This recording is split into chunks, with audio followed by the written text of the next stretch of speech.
The sixth planet is bigger than the last planet. The little prince sees an old gentleman. The man writes big books.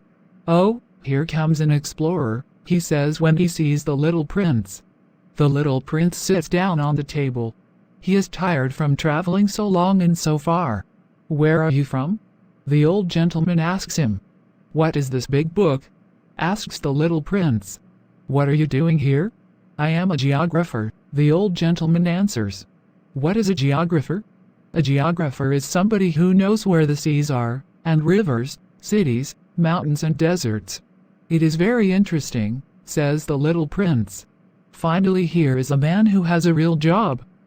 He thinks. And he looks around at the geographer's planet. "Your planet is very beautiful," he says.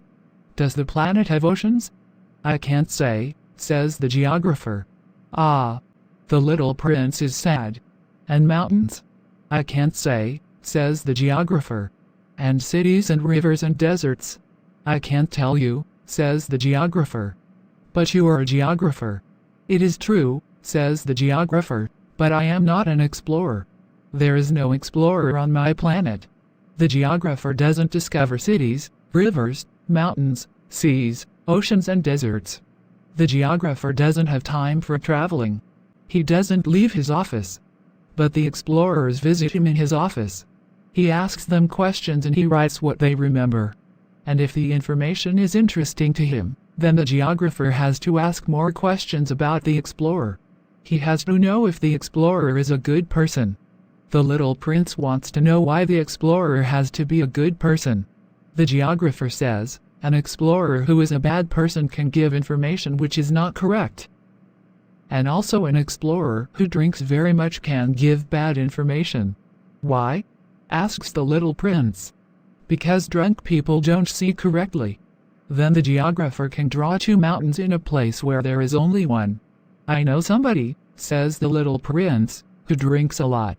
He can be a bad explorer." "It is possible. So when the explorer is a good person, then I have to check if his information is correct." "Do you visit the place?" "No. It is too complicated." "No. It is too complicated. But the explorer has to give me proof. For example, if he knows about a big mountain, the explorer has to bring some stone from the mountain." Then the geographer smiles. "But you come from very far. You are an explorer. You must tell me about your planet."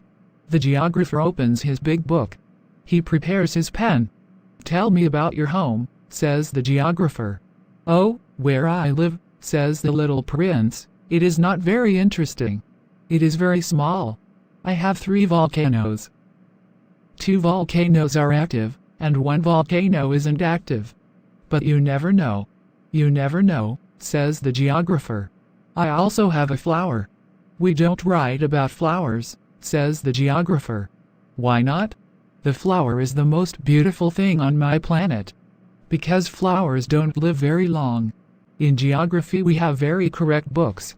Our books are almost always true. A mountain usually doesn't change its position. An ocean usually doesn't lose its water. We write about things which are here for a long time. But volcanoes which aren't active can be active again," says the little prince. "If volcanoes are active or not, it is the same for us," says the geographer. "A volcano is a mountain. It is important.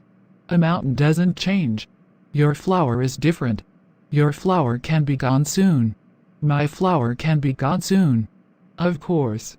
My flower can be gone soon," thinks the little prince, "and she has only 4 thorns for protection. And she is home alone." The little prince is sad. But he wants to continue on his journey. "What is an interesting place to visit?" he asks. "The planet Earth," the geographer answers. "It is a nice planet." And the little prince continues on his way. He is still thinking about his flower.